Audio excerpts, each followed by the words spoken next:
YouTube চ্যানেলে সবাইকে স্বাগত। আজকে আমরা ভাঁজ সম্পর্কে জানব। ভাঁজ কাকে বলে, ভাঁজের শ্রেণীবিভাগ, ভাঁজের সৃষ্টির কারণ, ভূমিরূপ, সমস্ত কিছু জানব। তো জানার আগে আমাদের প্রথমে জেনে নিতে হবে ভূমিরূপ গঠনকারী প্রক্রিয়াসমূহকে কয় ভাগে ভাগ করা যায়। আশা করি সবাই জানো।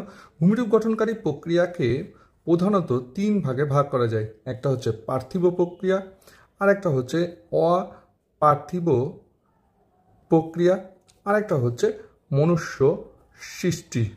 আবার দেখো, পার্থিব প্রক্রিয়াকে দুই ভাগে ভাগ করা যায়। পার্থিব প্রক্রিয়াকে কয় ভাগে ভাগ করা যায়? দুই ভাগে। একটা হচ্ছে ভূ অন্তর্জাত, আরেকটা হচ্ছে ভূ বহির্জাত। মানে ভূপৃষ্ঠে অভ্যন্তরে যে সমস্ত প্রক্রিয়াগুলো সংগঠিত হয় তাকে বলা হচ্ছে ভূ অন্তর্জাত, আর যে সমস্ত প্রক্রিয়াগুলো ভূপৃষ্ঠের বাইরে সংগঠিত হয় তাকে বলা হয় কি বহির্জাত। এবার ভূ অন্তর্জাত প্রক্রিয়াকে আবার দুই ভাগে ভাগ করা যায়। একটা হচ্ছে ধীর ভূগাঠনিক আলোড়ন, আর একটা হচ্ছে মানে এটা খুব দীর্ঘ প্রক্রিয়া, সময় অধিক লাগে।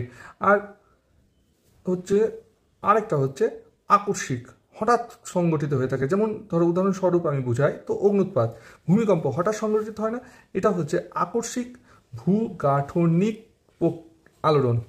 এবার এই ধীর ভূগাঠনিক প্রক্রিয়াকে প্রধানত আমরা চার ভাগে ভাগ করি। একটা হচ্ছে মহীভাবক আলোড়ন, আরেকটা হচ্ছে গিরিজনী আলোড়ন, আর একটা হচ্ছে সমস্তাত্ত্বিক আলোড়ন, আর একটা হচ্ছে আলোড়ন। আমাদের ভাঁজ জানার আগে গিরিজনী আলোড়ন সম্পর্কে জানতে হবে। তার আগে দেখো, পার্থিব প্রক্রিয়াকে দুই ভাগে ভাগ করলাম, ভূ অন্তর্জাত প্রক্রিয়া আর ভূ বহির্জাত প্রক্রিয়া। ভূ বহির্জাত প্রক্রিয়াকে আবার তিন ভাগে ভাগ করা যায়। এটা হচ্ছে তিন ভাগে ভাগ করা যাবে। একটা হচ্ছে অবরোহণ, দুই হচ্ছে আরোহণ, তিন নম্বর হচ্ছে পর্যায়ন। মনুষ্য সৃষ্টি হতে পারে, ধরো রাস্তাঘাট করলাম, গৃহ নির্মাণ করলাম, নদীতে বাঁধ দিলাম, পারমাণবিক বোমা বিস্ফোরণ হলো, বনভূমি ধ্বংস হলো, এগুলো হচ্ছে মনুষ্য সৃষ্টি। এটাও ভূমিরূপ গঠনকারী প্রক্রিয়া সমূহের মধ্যেই কিন্তু পড়ে। চলো এবার আমরা গিরিজনী আলোড়ন সম্পর্কে একটু জেনে। বড় হয়ে যাচ্ছে বলে আমি আগে থেকে লিখে রেখেছি, কারণ লিখতে সময় লাগছে। দেখো, গিরিজনী আলোড়ন শব্দটি ওরিওজেনিক মুভমেন্ট থেকে এসেছে। এই ওরিওজেনিক মুভমেন্ট একটি গ্রিক শব্দ থেকে এসেছে। এই OROS শব্দের অর্থ হচ্ছে পর্বত, জেনেসিস কথার অর্থ হচ্ছে সৃষ্টি। তার মানে গিরিজনী আলোড়নের প্রভাবে কি সৃষ্টি হয়? পর্বতের সৃষ্টি হয়। কোন পর্বতের সৃষ্টি হয়? ভঙ্গিল পর্বতের সৃষ্টি হয়। মনে রাখবে, কোন পর্বতের সৃষ্টি হয়? ভঙ্গিল পর্বতের সৃষ্টি হয়। মহীভাবক, এখানে কি ছিল? মহীভাবক, এটা মনে রাখার টেকনিক বলছি। দেখো, মহীভাবক মানে হচ্ছে মহাদেশ, আর এখানে গিরিজনী মানে হচ্ছে অগভীর সমুদ্র বলতে পারো। এটা অগভীর সমুদ্র বলতে পারো। অগভীর সমুদ্রে পলি রাশি ভাঁজ খেয়ে কিন্তু কি হয়? ভঙ্গিল পর্বতের সৃষ্টি হয়। তাহলে গিরিজনী আলোড়নের প্রভাবে কি সৃষ্টি হচ্ছে? ভঙ্গিল পর্বতের সৃষ্টি হয়। ধরো এই খাতাটা আমি দেখো দুই দিক থেকে চাপ দিচ্ছি, তাহলে দুই দিক থেকে চাপ দিলে কি হচ্ছে? এইভাবে উঠে যাচ্ছে। তো এইভাবে কিন্তু গিরিজনী আলোড়নের প্রভাবে কি সৃষ্টি হয়? ভঙ্গিল পর্বতের সৃষ্টি হয়। দেখো ভাবে বুঝে নি, চাপ কিভাবে আসবে? পার্শ্ব চাপ। তো নিচ থেকে কোনো চাপ আসবে না, উলম্ব আসবে না, পার্শ্ব চাপ মানে অনুভূমিক চাপ।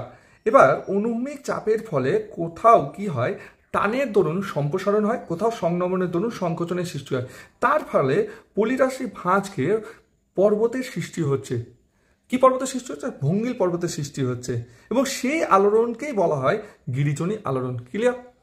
এখান থেকে আমরা বলতে পারি ভাঁজের সংখ্যা কি বলবো?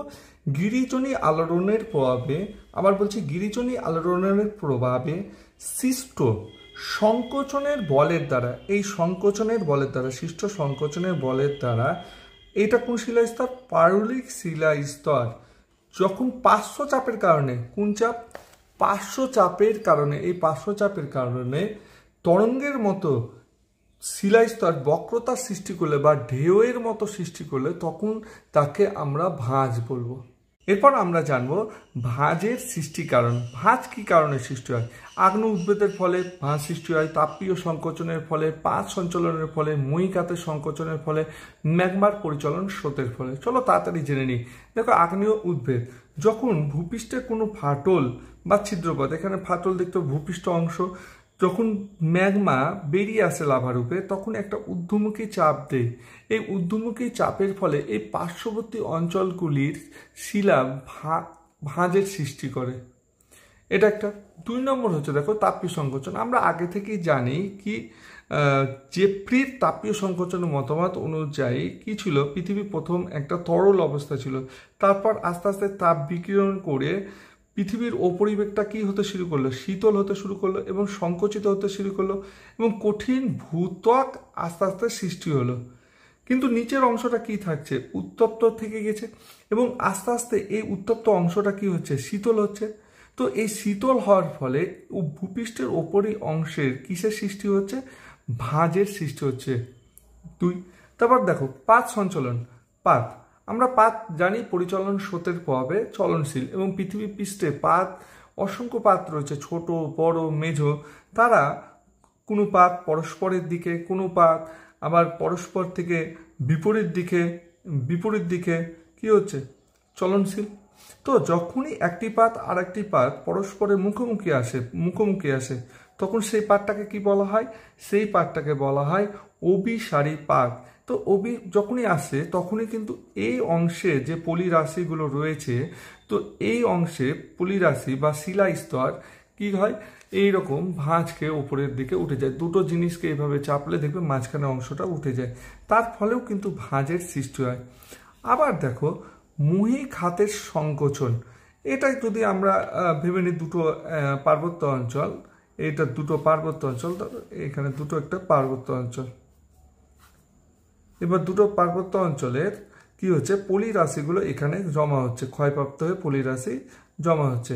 তো পলি রাশি জমা হলে কি হবে, এই অঞ্চলটা কি হবে, অবনমিত হবে।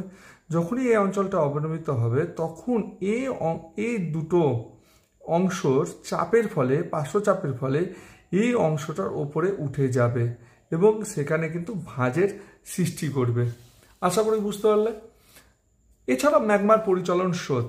এই ম্যাগমার পরিচলন স্রোত বইয়ে দেখে নাও এই ছবিটা। ম্যাগমার ঊর্ধ্বমুখী এবং নিম্নমুখী পরিচলন স্রোতের ফলেও কিন্তু কি হচ্ছে, ভাঁজের সৃষ্টি হচ্ছে এবং ভঙ্গিল পর্বতেরও সৃষ্টি হয়ে থাকে। তাহলে ক্লিয়ার হয়ে গেল ধারণা।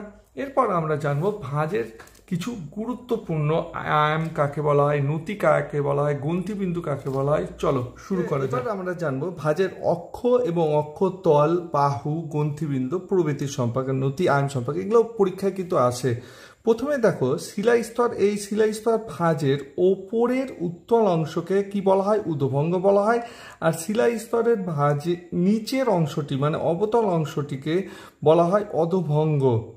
এবার দেখো উদভঙ্গ অক্ষ কাকে বলা হয় আর অধভঙ্গের অক্ষ কাকে বলা হয়।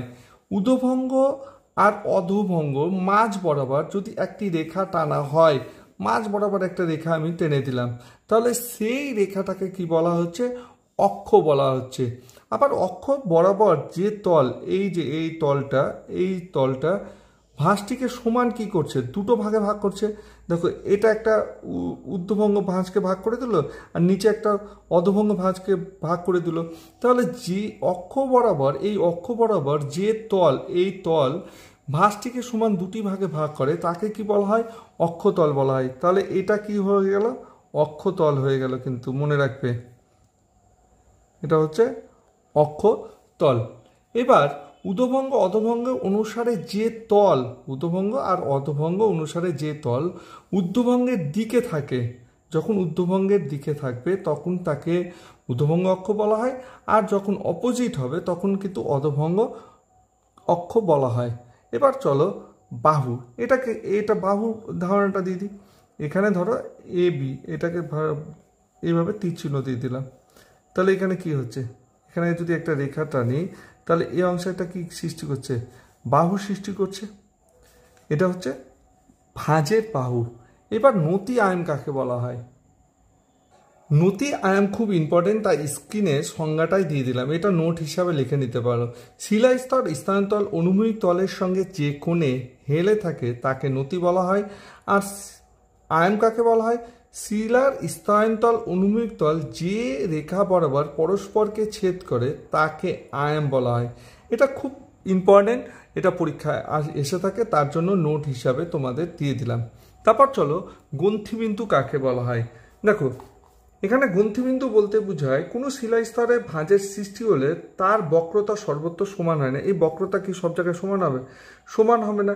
যে বিন্দুতে বক্রতা সর্বাধিক, ভাঁজের যে বিন্দুতে বক্রতা সর্বাধিক, ধরো এখানে বক্রতা ভাঁজের সব থেকে বেশি, তো যে বিন্দুতে বক্রতা সর্বাধিক সেই বিন্দুকে কি বলা হয়? গ্রন্থিবিন্দু বলা হয়। এবং একটা গ্রন্থিবিন্দু আর একটা গ্রন্থিবিন্দু যখন একটা রেখার দ্বারা পরস্পর যুক্ত করা হয় তখন সেটাকে বলা হয় গ্রন্থি রেখা। তারপর আমরা জানবো বিভিন্ন ধরনের ভাঁজের সম্পর্কে।